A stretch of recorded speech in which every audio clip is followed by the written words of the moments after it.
జాతకంలో అపమృత్యు దోషం ఉంటే ఏ కారణం చేతనైనా అర్ధంతరంగా శరీరాన్ని విడిచిపెట్టవలసినంత పెద్ద పాపము తరుముకొస్తుంటే దాన్ని తొలగించుకోవడానికి అవకాశం ఉన్న గొప్ప క్షేత్రం నరసింహస్వామి వారి యొక్క క్షేత్రం.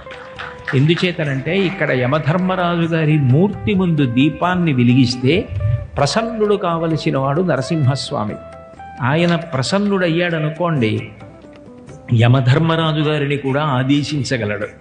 ఈయన జోలికి నువ్వు వెళ్ళవద్దు, ఈయన నా భక్తుడు, నా మ్రోలకు వచ్చి ప్రార్థన చేశాడని చెప్తాడు. మృత్యుదేవత నోటి 2 కోరల చిక్కి బ్రతికినొకవేళ బ్రతుకవచ్చు, కాక శైరింపవచ్చునే కథనమందు అంటారు గయోపాఖ్యానంలో. అట్లా మృత్యుదేవత యొక్క 2 కోరలకు చిక్కి కూడా జారి కింద పడి రక్షింపబడగలిగినటువంటి గొప్ప స్థితి నరసింహస్వామి వారి యొక్క అనుగ్రహం చేత కలుగుతుంది.